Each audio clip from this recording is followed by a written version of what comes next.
And then that's going to take us through to approximately 11 o'clock. And then for those of you that need to duck away, you are welcome to. But if you've got a little bit of time on your hands, I'll welcome you to stay and we'll go through a relaxation exercise together. But without further ado, let's start by talking about stress and what it is. And put really simply, the way I'm going to talk about stress today is as a body and mind response to threat. So the ability to feel stress is an ability that all animals have, all humans have it as well. And it's a way that our body keeps us alive in times of danger. So let's imagine you're walking along, minding your own business, and you just hear a little noise, a little rustling in the bushes or something like that, and your ears prick up automatically without you even thinking about it.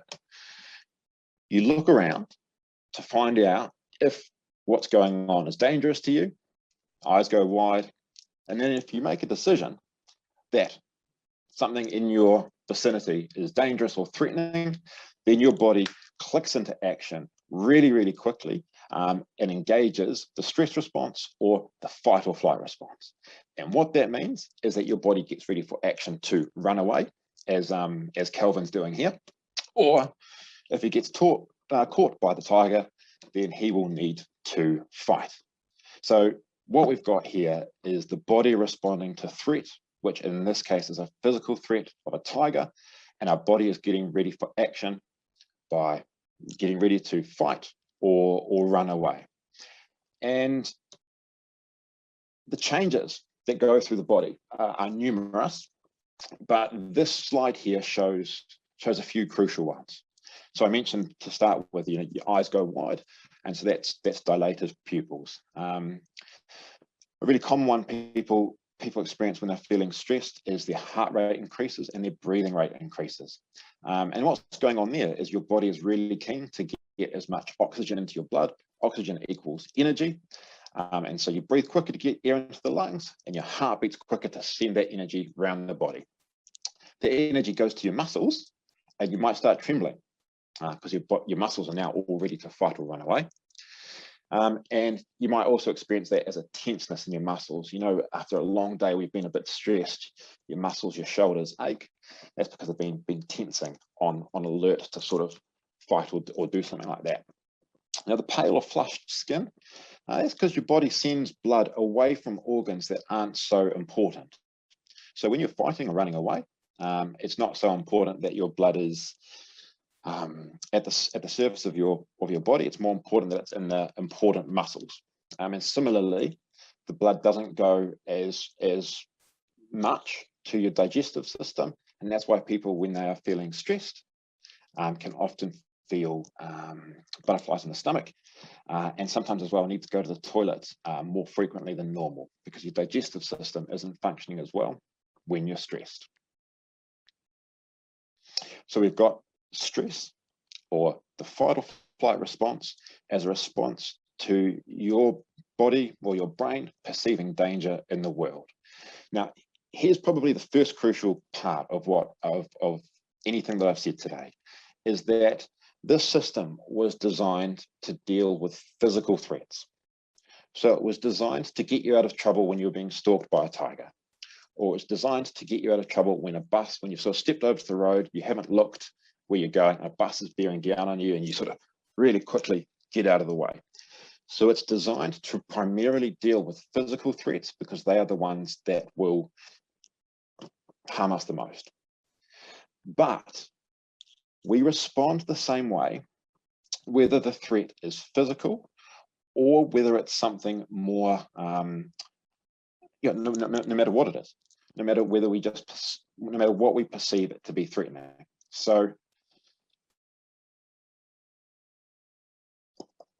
this talk, I'll be completely honest, talking to a bunch of strangers, part of me perceives that as threatening. So I've had a version of the stress response simmering away as I've gotten ready for the talk this morning.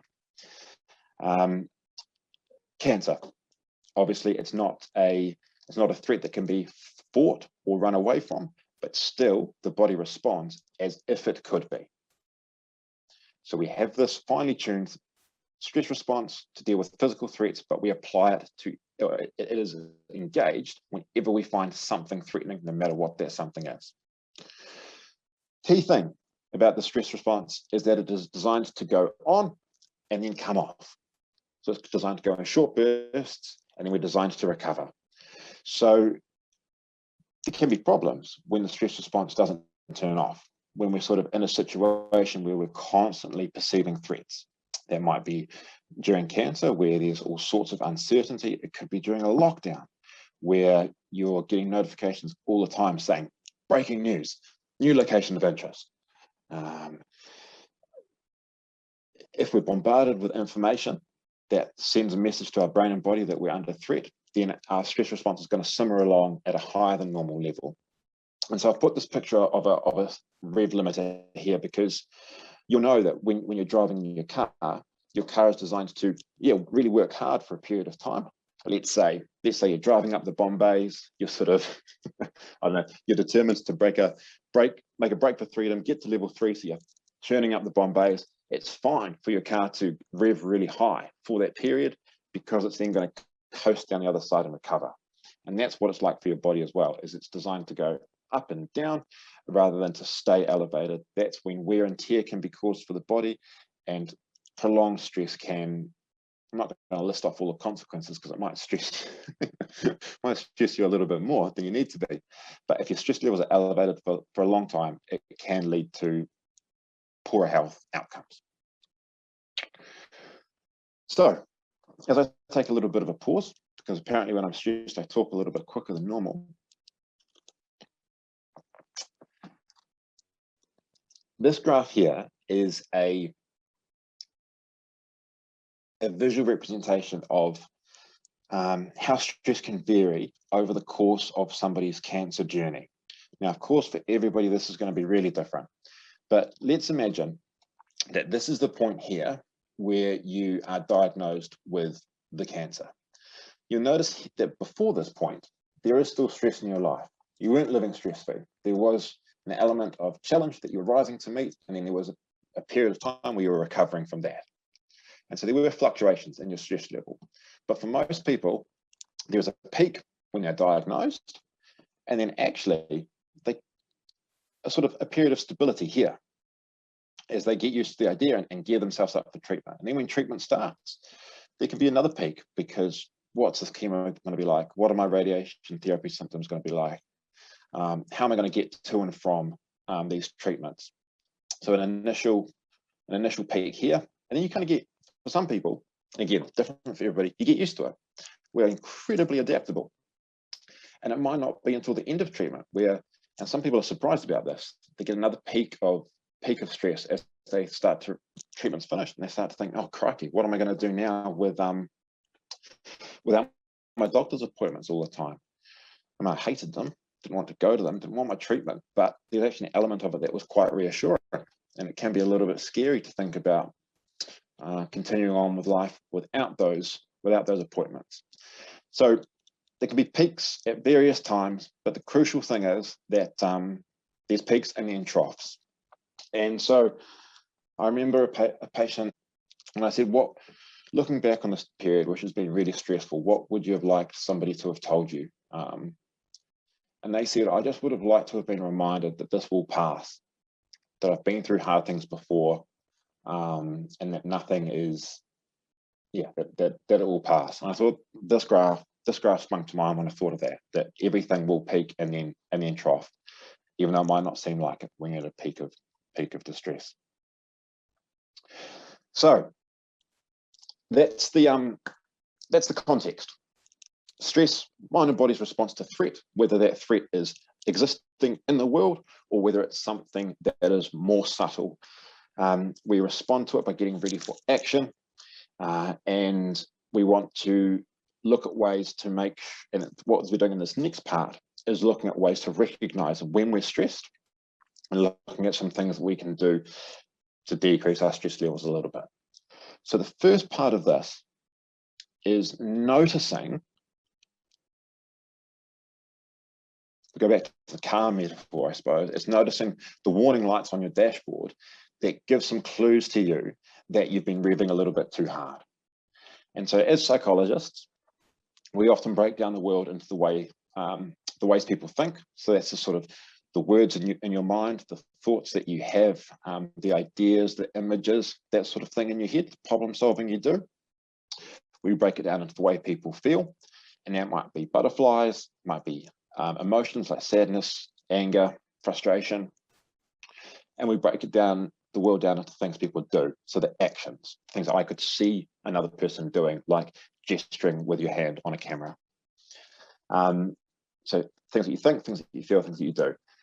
And what I would challenge you to do now, if you're good at multitasking, but later, if you're not, is to think about the warning signs for yourself, what changes in your thinking, what changes in the way you feel, and what you notice yourself doing differently at a time in the past when you've been really stressed.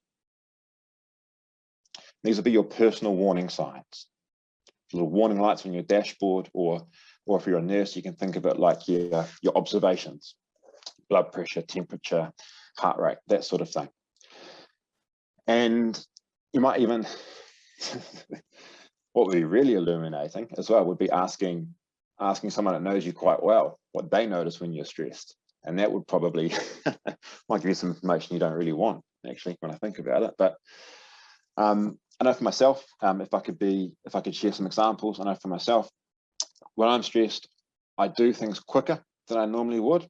I'm normally quite a slow walker. I'm normally I know that as a psychologist, nothing's going to get particularly worse in the time it takes me to arrive somewhere. So I walk pretty slowly, different to nurses that need to walk really quickly all the way. So I know I get quicker when I'm stressed. I notice my thinking, it shifts a little bit more negatively.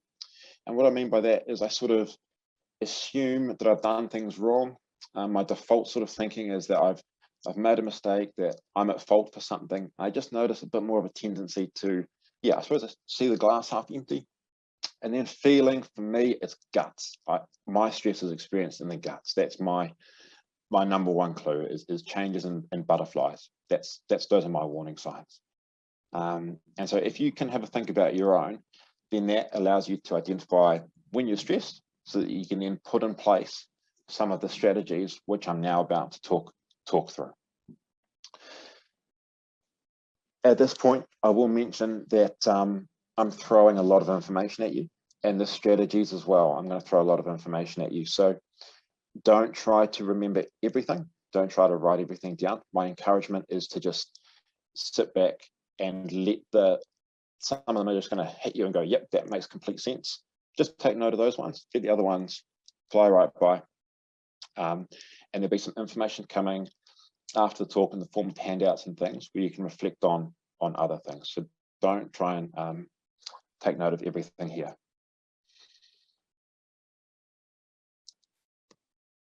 So, crucial question to ask yourself when you notice that you're stressed. Try to identify what the situation is, and then ask yourself a couple of questions. Can I change the situation? If you can, don't be a martyr, might as well do all you can to improve a stressful situation. If you can't change it, that's when we need to adopt a different set of strategies. And that's more about coping with the effects that that the situation has on you. So I'll give you an example for this, because I think most things are better with metaphors. And it's another car metaphor, which is really, because I know nothing about cars. But this metaphor is the idea that when you're driving along, you might notice a noise coming from under the bonnet, and it might sound expensive. So for me, who knows nothing about cars, that's a problem, and that might elevate my stress levels, because I think, oh God, what's happening to this car?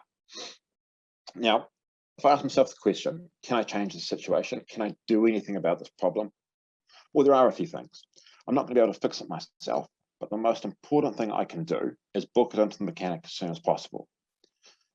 So I'm doing what I can to improve the situation.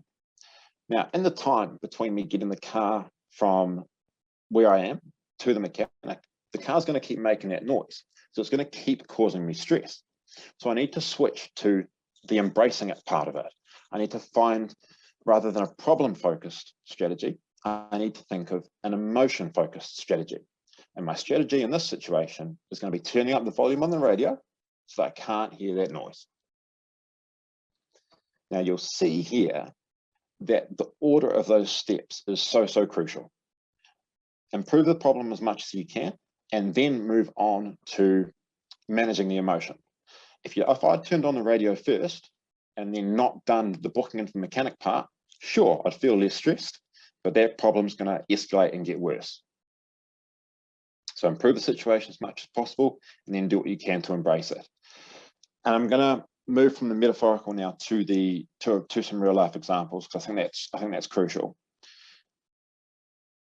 Been hearing from patients that having COVID, having the Delta variety out and about in the community, is now a stressful situation.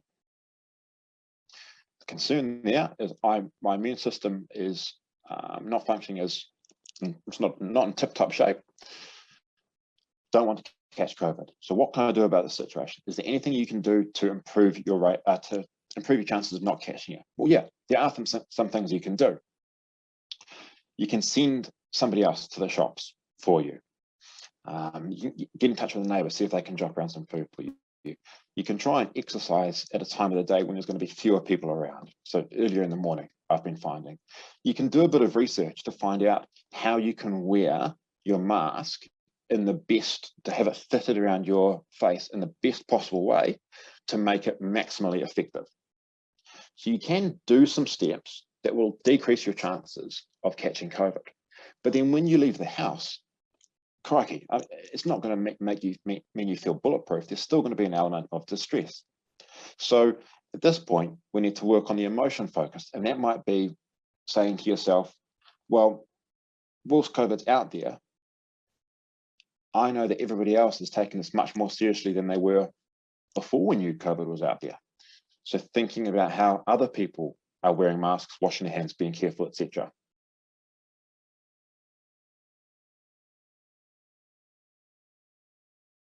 You might do a little bit of deep breathing before you put the mask on, just to calm the butterflies.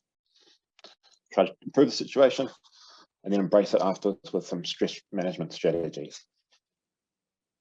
I'm just wondering about doing one more example. I'm aware I'm well behind time. This is typical Hamish. No more examples. Moving on. So, embrace it.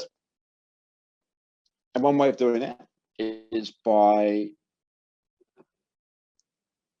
saying some things to yourself that are kind. I don't mean in the sort of just something I do and be kind, sort of not think like that, but just coaching yourself as if you were coaching a loved one through what you're going through. So you've achieved a lot today, even though it was difficult. This is tough, but you'll get through it. Just a little bits of reassurance rather than the automatic thoughts that might pop up, like this is a disaster, or this is never going to end. You know, they're sort of quite extreme thoughts that we can all have when we're feeling threatened.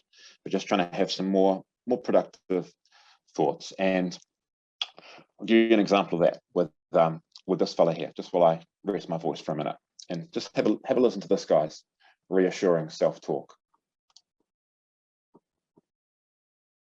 Who knocks out everybody and no one can whoop him.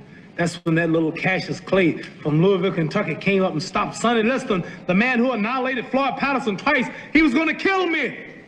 But he hit harder than George. His reach was longer than George. He's a better boxer than George. And I'm better now than I was when you saw that 22-year-old undeveloped kid running from Sonny Liston. I'm experienced now, professional. Jaw's been broke, been knocked down a couple of times. Bad. Been chopping trees. I done something new for this fight. I done wrestled with an alligator. That's right. I have wrestled with an alligator. I done tussled with a whale. I done handcuffed lightning, throw thunder in jail. That's bad. Only last week, I murdered a rock, injured a stone, hospitalized a brick. I'm so mean, I make medicine sick. Bad dude. Bad. Fast. Fast. Last night I cut the light off in my bedroom, hit the switch, was in the bed before the room was dark. Incredible. Fast. Incredible. And you, George Foreman, all of you chumps are gonna bow when I whoop him. All of you. I know you got him. I know you got him picked, but the man's in trouble. I'm gonna show you how great I am. Love listening to that. I'm not suggesting you need to embrace that level of arrogance, but if you could just tweak your own internal monologue and just shift it a couple of degrees towards slightly more encouraging, I'd just be so curious as to how that might change your experience of difficult situations. So if we move on now a little bit. Who knocks up? This last point here, I mean, it's only 4 words down there, but this is a beautiful strategy. I'm going to fire through it, and I'll probably put a link to a better description of it in the email I send you afterwards. But worry time is the idea of confining the amount of the time you spend worrying to one 20-minute portion of the day. So you set aside a time, the same time every day, where you're going to do your worrying. It might be 4 o'clock in the afternoon, and you sit down in front of a notepad and you think about all the things that are bothering you, and you write down what you're worried about, and you problem solve it, and you think about the way it's making you feel, and you just pour out what's on your mind onto that piece of paper. And as soon as the 20 minutes is up, you close the book. So crucial that you don't keep doing longer than 20 minutes. Then your mind's going to throw up worries for you, things that are stressing you throughout the rest of the day. And you just either make a mental note of it or write it down in your phone or something like that and say to yourself, I'll come back to that in worry time. And you go about your day. Another worry pops up, come back to that in worry time. And then over time, with some consistency, your brain learns, Hamish is not interested in this right now. And hopefully, time spent worrying during the day decreases, and you just confine it to a productive 20 minutes. Lovely strategy if you've got the dedication to make that regular. So those first few strategies were about things you can do from a thinking perspective, and now we're moving to with your heart. Feeling. Really simple strategy, but rather when you're feeling something uncomfortable, you decrease the strength of that emotion if you can put it into words.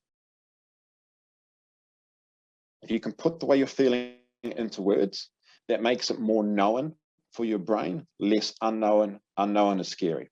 So imagine a kid is scared of something under their bed. You come in, turn on the light, look under the bed, realize there's nothing scary there. Similar thing for our emotions. If we're feeling something scary, a big stressful feeling sad, angry, if we can say to ourselves, I'm noticing that there's a feeling of sadness inside me, all of a sudden we've got some separation from that feeling. We've put that feeling into words, and for a lot of people, that can decrease the intensity of the feeling.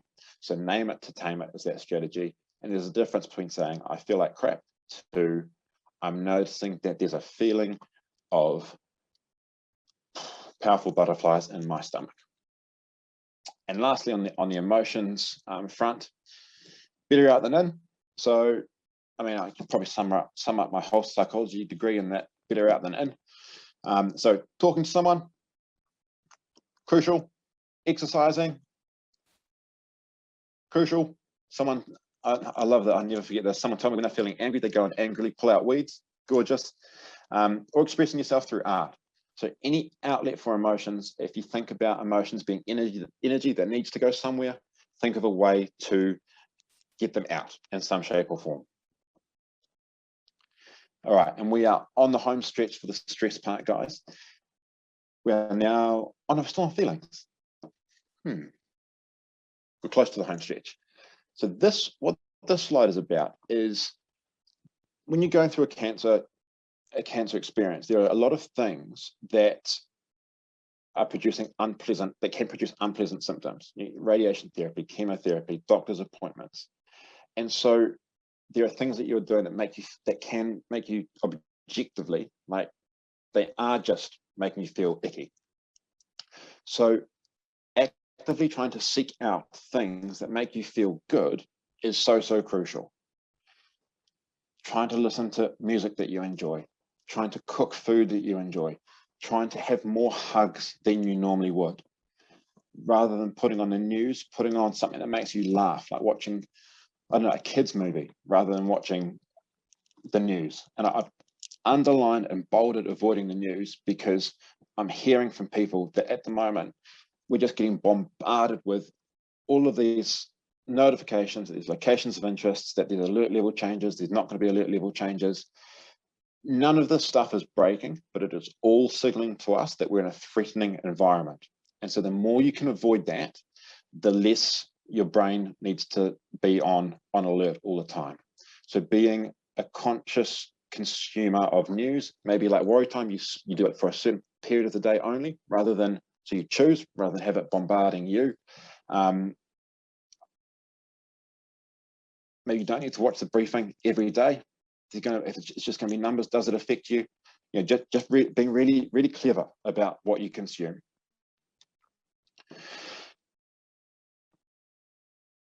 We've done thinking, we've done feeling, we're on to actions as stress relief strategies. This graph, I'll walk you through it. This is different things that are known to be helpful for treating depression. The bigger the graph, the more effective the treatment is. So this first one, you give someone a medicine and you say it's going to help their depression, even though there's no active ingredients in it, it does have some benefit. Obviously, if the medicine has some active ingredients, there's more benefit. But really interestingly, regular exercise has the same effectiveness as taking antidepressant medication on average. Okay, so why I put this out there is that if you're feeling a little bit blah at the moment, could be a couple of things. One, I mean, we're in winter, so there's less vitamin D around. Could be because you're getting a little bit less exercise in the day. Exercise has so many flow-on benefits for our physical and mental health that just getting out for 10, 20 minutes of walking each day, I would expect to have huge improvements on your mood. The ironic thing is though, not initially, you're not going to do one walk and feel euphoric. Like most things when it comes to well-being, it's things that accumulate over time that slowly lead you to feel better about yourself. But exercise, so crucial.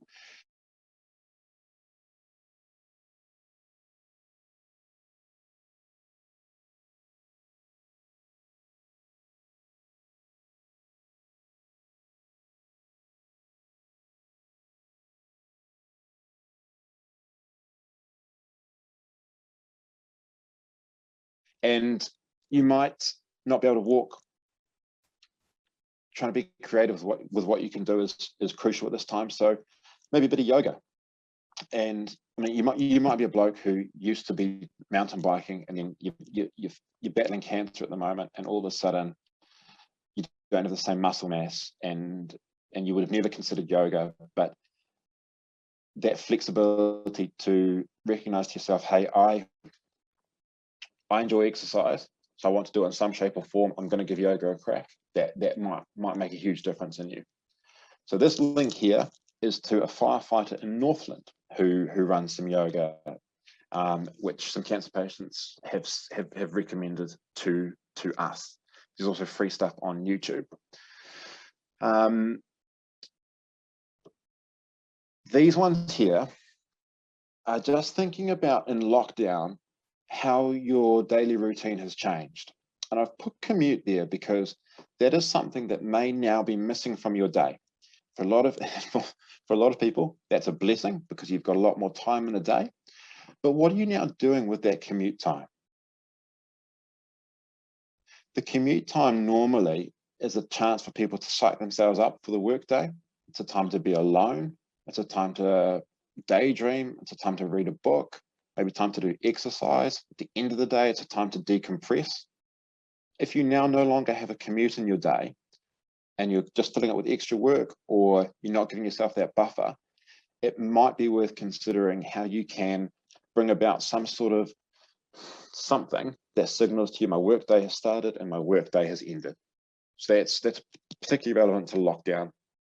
Win of the day as well is, I'm mentioning this one because somebody recently said to me, Hamish, I'm not the person, I don't like the sort of person I am in the weeks following chemo. So I'm more irritable and more grumpy than normal. And so we came up with this win of the day strategy, which is this idea that no matter how rough the day was, at the end of the day, they were going to share with their partner one small thing that went well. And this serves the purpose of, you're now on lookout during the day to try and find one small thing, so you know you have to share it. So you're more open to positive things. And when you share it with your loved one at the end of the day, you get to experience it a second time. So you get 2 for the price of 1. And lastly, there's a sense of connection that comes with sharing good things with people. So this small little tip has a big, I think has big flow-on effects. Wires your brain to look out for the smallest things to be appreciative of. Breathing and relaxation exercises, we're going to do one at the end, and I'm going to send you send you a link to a whole lot of places where you can do your own. And then lastly, when it comes to actions, asking for help in times of stress is so crucial. And so I'm going to leave you on this slide while we take a bit of a break. This is Support Crew. It's a website set up by a couple that went through cancer. It's free. It's a platform to organize your help, because you might find as you go through cancer that people say, let me know if you need anything, and then you don't know what to ask them. Or you might find a whole lot of the same stuff turns up at once. You might have 5 lasagnas turn up in 1 week. And so this is a way of organizing your support. You make a list of things that would actually be helpful. Your friends can see that and assign themselves to different jobs, so that you have your lawns mowed, you have your kids picked up, etc., etc. The actual useful things that need doing get done.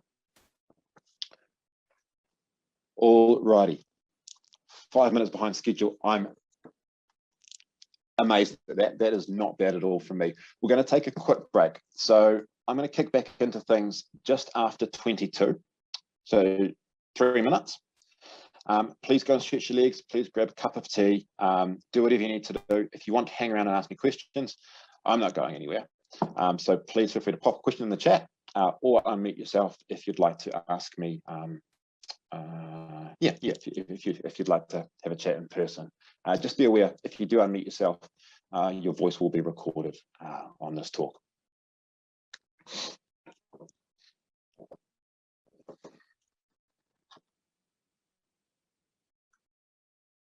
Let me slow down. Scientists aren't 100% sure exactly what the purpose of sleep is, but they've got some theories. So one is that sleep recharges and repairs the body, that the immune system functions at its best while we're sleeping, that sleep helps with our emotional well-being, that we sort of process any emotions or unfinished business during the day. And you'll know yourself that if you've had less sleep than normal, the next day it's harder to concentrate, your memory's not as good, and might find it a bit harder to be creative. So all of those things are sort of replenished with sleep. And it's important to, well, I think it's important, I should say, to know that sleep isn't just one state. It's not you're either awake or you're asleep. There are a whole lot of different stages involved in sleep. So this may look complicated, but I'll walk you through it. Across the top here, we've got your night. So this is your first hour of sleep, your second hour of sleep, your third hour of sleep. And if you're up here, you're awake. If you're down here, you're in a very, very deep sleep. And what happens is over about an hour and a half, we cycle from being awake, drifting off into a very, very deep sleep. And then we sort of rise back up into this light level of sleep. And then we go back down and up all through the night. And so most people actually wake up about 3 times in the night, just normally. Generally, you're not aware of it because you might just roll over, nothing much happens, so there's no point remembering it. You might have a glass of water, brain doesn't bother logging it. But if you've been going through cancer and your body's a bit more uncomfortable than normal, or you're taking a steroid medication, for example, which makes sleep more difficult anyway, it might be that these points where you do wake up and find it harder to get back to sleep. So this graph as well shows us why we when you're napping, either try get an hour and a half, so you have sort of one full cycle, or if you just can do 20 minutes, then it means when you wake up, you're not waking from a very deep sleep feeling really, really groggy. So that's another thing that this graph sort of shows. I'll leave that one there. So just normalizing how common it is to have difficulties with sleep. About 1 in 4 people, just your average bears, will have difficulties with sleep, and that increases to about 1 in 2 people that that have cancer.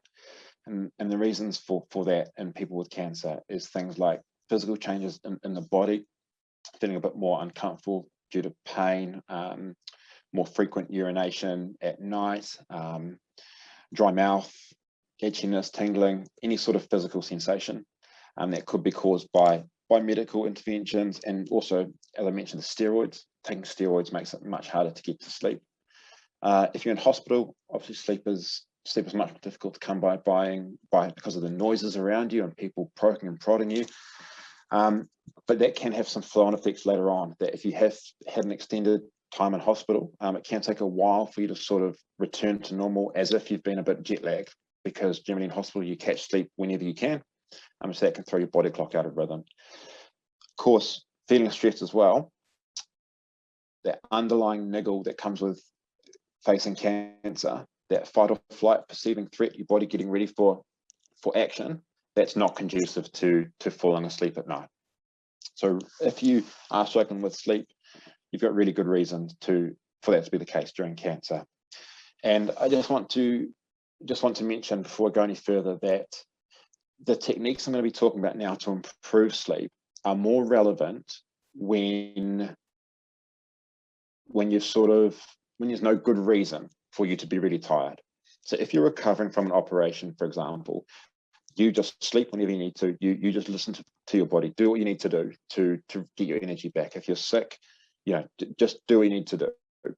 But this is more for, let's say, as I said, you've got out of hospital, you're feeling kind of okay, but for some reason you're not feeling tired at night, but you're feeling tired during the day. You sort of feel a bit out of whack. And this is about when you feel like, okay, it's time for me to get back into a rhythm.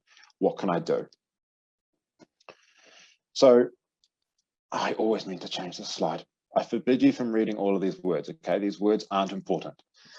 What is important here is the cycle, because what can happen is you're feeling stressed during the day, which, as I said, makes sleep down here less likely to happen.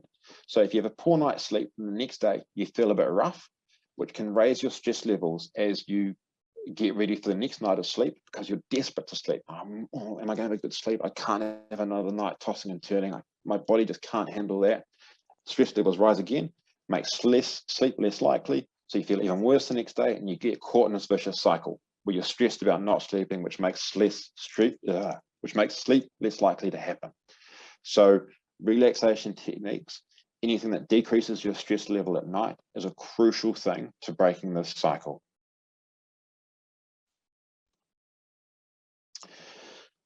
On to techniques. And before I talk about the first technique, I think this is my last graph. So again, I'll walk you through it. Here we've got daytime. Here we've got nighttime. This is the time going along like this. And we've got these two chemicals that are released by the brain into your body. The black one is called cortisol. I'm going to call that the awake hormone. And the red one is called melatonin. I'm going to call that the sleep hormone. And you'll notice that they work in opposite fashion. So when the sleep hormone's high, the awake one is low. When the awake one's high, the sleep one's low. So the awake hormone peaks about 9 o'clock in the morning, whereas melatonin starts ramping up about, 6, 7, and its peaks around 1 a.m.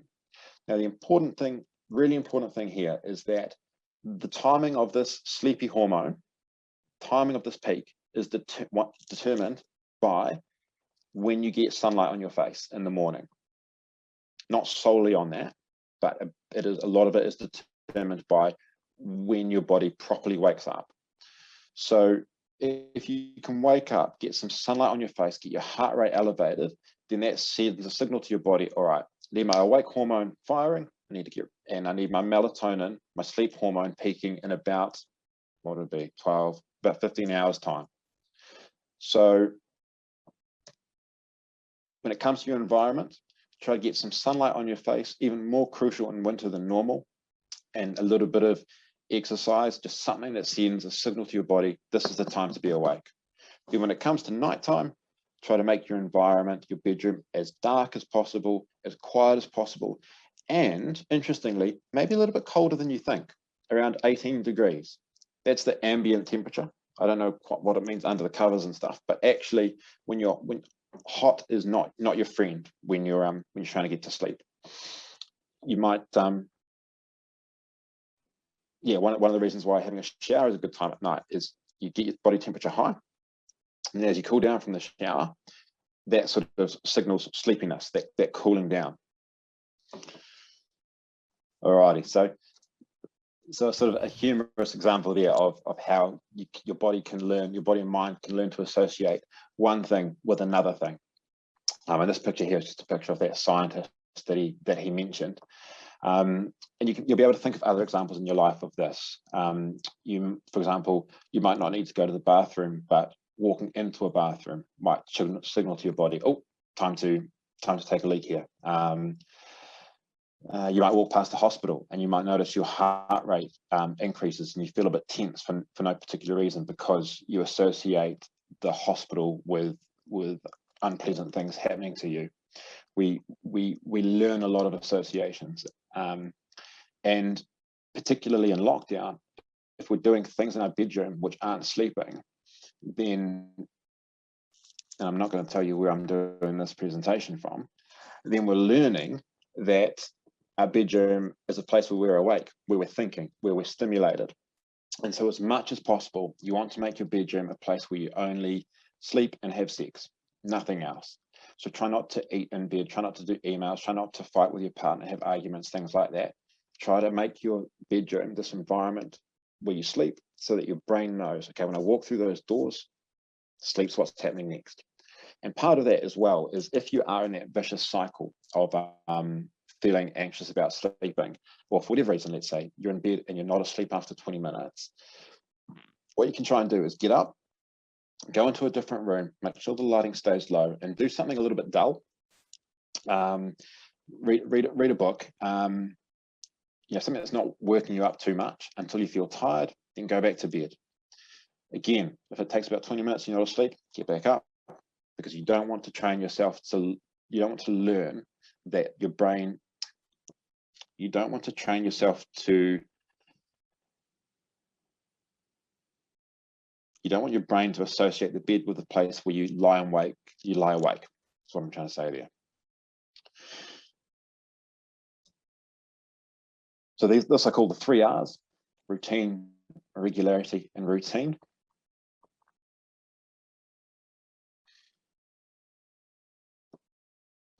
And so this comes back to that graph about the sleep hormone and the wake hormone. If you can, as much as possible, go to sleep at the same time and wake up at the same time, then you set your body into a rhythm. This is the same rhythm that gets disrupted when you cross time zones. And one thing that you can do to improve this, well, sorry, no, one additional thing that you can do is include a wind down routine before bed, which signals to your body again that sleep is coming up. And so one way of thinking about that is, often with small children, we have a routine over sort of 30 minutes that lets them know that sleep's coming up next. Have a warm bath, glass of milk, lullaby, favorite song, favorite pajamas, all those things signal to the toddler sleep's what's coming up next. Generally, we know that if we're chasing the kid around the house playing tag, they're not instantly going to switch off when we put them in their cot. And we're just big children, really. We need the same. We need the same thing. A sort of a wind down period, kind of like the commute, which I was talking about earlier in the talk. A period where we transition from one state to another. All right, this so this picture's from the Prohibition era. It's cops confiscating some illegal alcohol, pouring it down the drain. And if your sleep's disrupted, this is kind of what you need to do with your alcohol and your caffeine. So you might be thinking, well, hang on, when I drink alcohol, I fall asleep quicker. Yep, that's, for a lot of people, that's true. but generally the quality of your sleep decreases when you've had alcohol close to bedtime. You don't go into as deep a sleep, and you wake more frequently. So don't drink a whole lot of alcohol right before bedtime. This isn't me encouraging day drinking, but just not immediately before bed would be my encouragement. And then when it comes to caffeine, caffeine stays in your body for a remarkably long time. So I think it's 6 hours that after you've had some caffeine, 6 hours later, half of it is still in your body. So the general recommendation is sort of no caffeine after 3 o'clock, but really the earlier in the day you can have that, or the sooner you can stop having caffeinated drinks, the better for your sleep quality, because again, it decreases the amount of time. The more caffeine you have, the more it affects the quality of your sleep. Brilliant. I think I made up a bit of time. I did. Fantastic. So that's the end of the sleep part. As I go through some things that we offer at the Cancer Society, I'd love for you to put any questions you've got in the chat, whether it's about the stress part of the talk or the sleep part of the talk, anything you'd like me to clarify. And then when I get to the end of these slides, we're going to dive into a relaxation exercise, which is something that helps stress, helps with sleep, and is designed to make you feel good, which is something you absolutely deserve right now because you are living in the middle of a pandemic. I've just remembered one thing as well in relation to sleep. I mentioned worry time in the stress part of the talk. Really useful to have a notebook by your bed, so that if it's worries that are racing around in your mind, keeping you awake at night, you can jot those down on the notepad and say to yourself, I'll deal with that in worry time the next day. So here at the Cancer Society, you can, no matter where you are in the country, you can contact your local support office, and there's access to counsellors. Feel free to call the 0800 number on our website to see what's available in your area. In Auckland, we also have a group program which we run for people that have completed treatment, and it's about re-engaging with life after cancer, sort of adjusting to the new normal.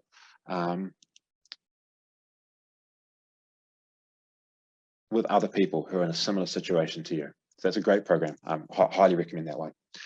And then we also offer talks. So we offer these webinars fortnightly. The next one coming up is strategies for supporters. So that's specifically tips and tricks for helping you be the best supporter you can and look after yourself the best you can during that. We do have in-person talks at Domain Lodge in Auckland, but we obviously have those on hold at the moment due to the corona.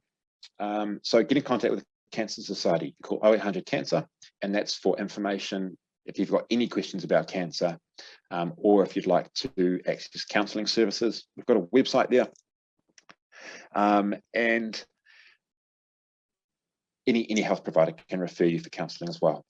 Just a last little note: lockdown is a difficult time. Cancer is a difficult time. If you're really struggling, please do reach out for your GP.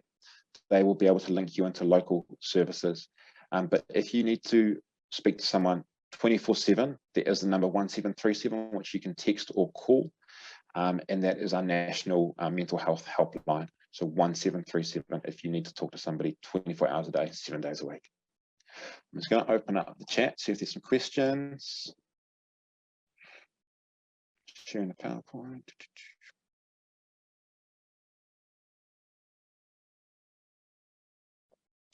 Okay, you mentioned struggling to get to sleep. If you wake in the middle of the night, do you get up and go through your routine again? Yes, it does. If you are wide awake. Now, if you're not wide awake, if you're sort of in between, then I'd encourage a relaxation exercise and seeing if that does the trick. But if you're just wide awake, I would get up, and it takes a bit of discipline, and hopefully it's not something you have to do long term. But you get up, and you might even just go and brush your teeth again. You know, go back through what your wind down routine was. Brush your teeth, sit, wait till you're sleepy, and then head back to bed. But ultimately, playing around with whether the relaxation techniques work or whether that works.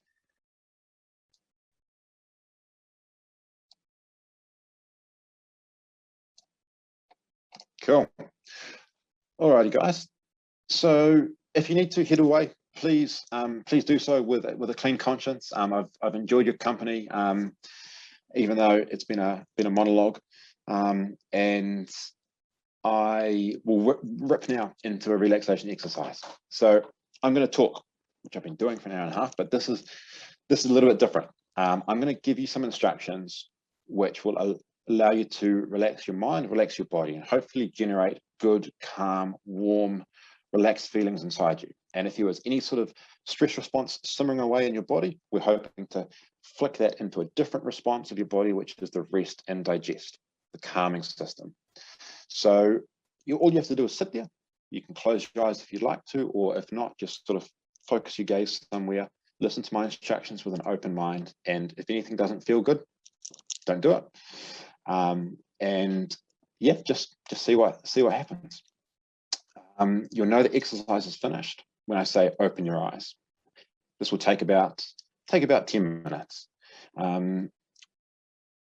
Without further ado, we'll get into it. So if you need to look at something, there we go, you can look at that. So kia ora, and welcome to this relaxation exercise. To begin, just find a comfortable position for your body and feel your weight settle into the chair.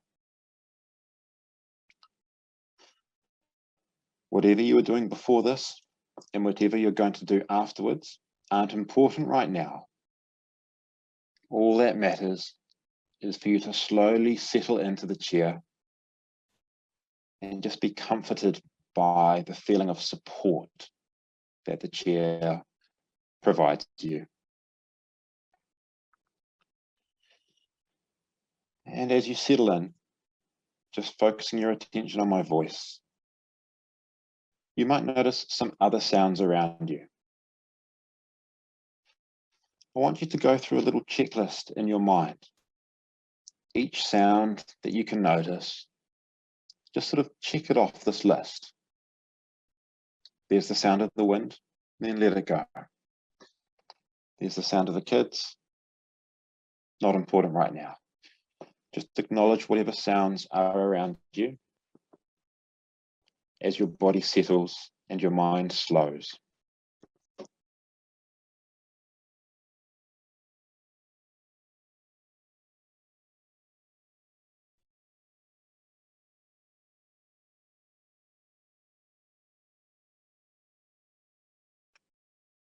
And now as we ease into this exercise, we're going to relax your body by sending a wave of relaxation down from head to toe. So starting with your head, I want you to focus your attention on a point at the top of your head and imagine that a wave of relaxation is spreading from this point in the same way a ripple moves across a pond when you drop a pebble in the center. This wave of relaxation is warm and comforting, and it relaxes every muscle it touches. So as it moves slowly down from the top of your head, it releases any tension in your forehead and in your temples. It relaxes your cheeks, softening them, and travels deep into your jaw, relieving any tension you might be holding there. Even your tongue relaxes in your mouth as you continue breathing and relaxing, not trying too hard, just enjoying whatever feelings of warmth and comfort your mind creates for you.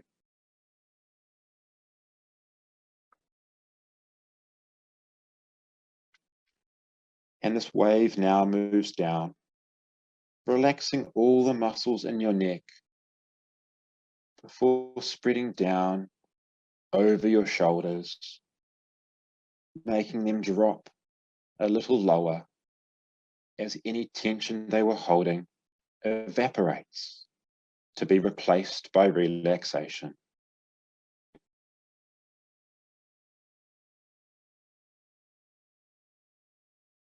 Now, every now and again, your mind's going to distract you from what we're doing, and that's normal and to be expected.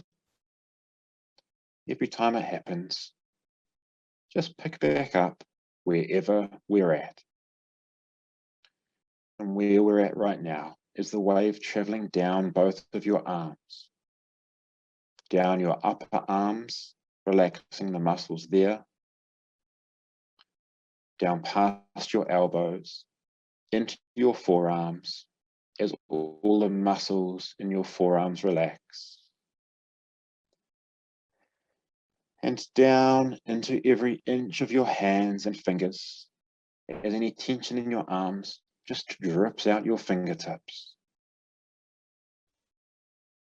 Your shoulders, arms, and hands are now warm and completely relaxed.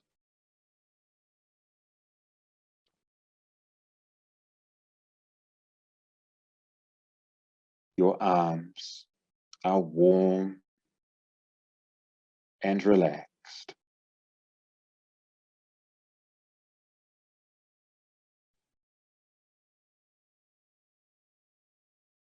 And now this wave travels down your torso, relieving any tension in your chest and stomach at the same time as it relaxes all of the muscles right the way down your back.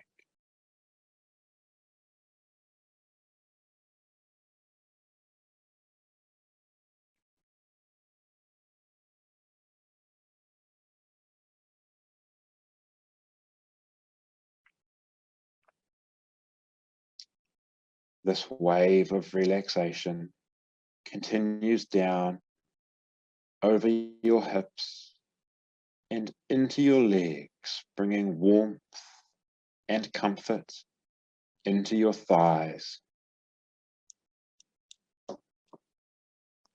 It travels down into your knees, relieving any aches and pains, and down again into your calves and shins.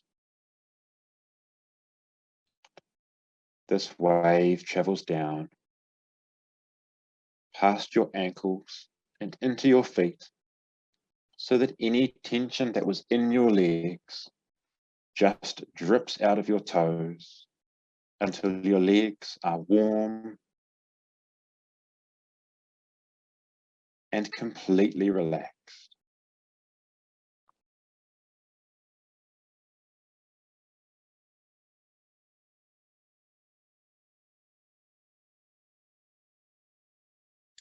Your legs are warm and relaxed.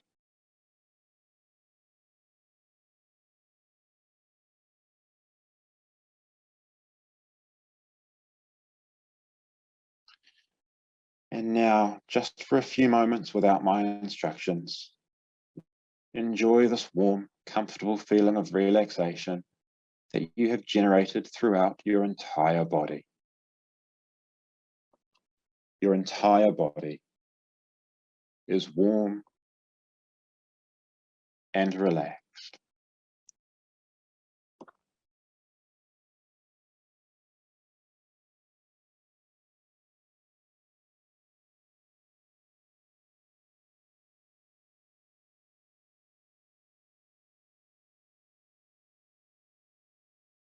Your entire body is warm and relaxed.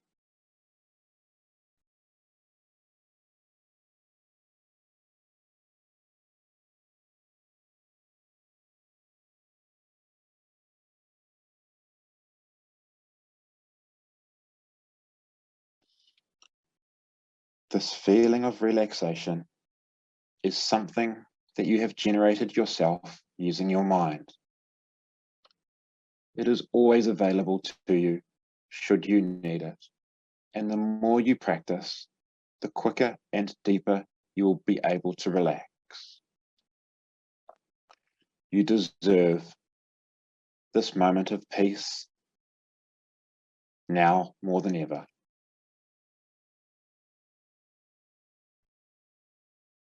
And as we bring this exercise to a close, it is now time for you to start returning to the present moment.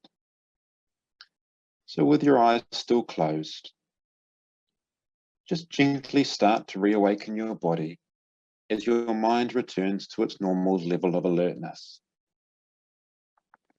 You might like to wiggle your fingers and toes, maybe roll your shoulders, stretch whatever needs stretching, and then start to picture the room around you. Imagine exactly where you are right now. Perhaps notice some of the sounds that are around you.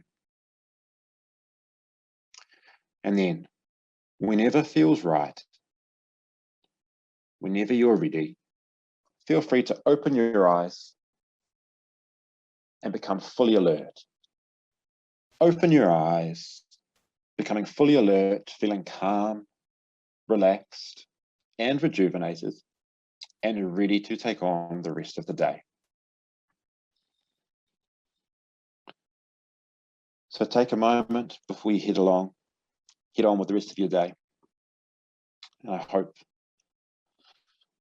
it's as good as it can possibly be. Thank you so much for your time today, and we'll send you through an email with some extra little bits and pieces.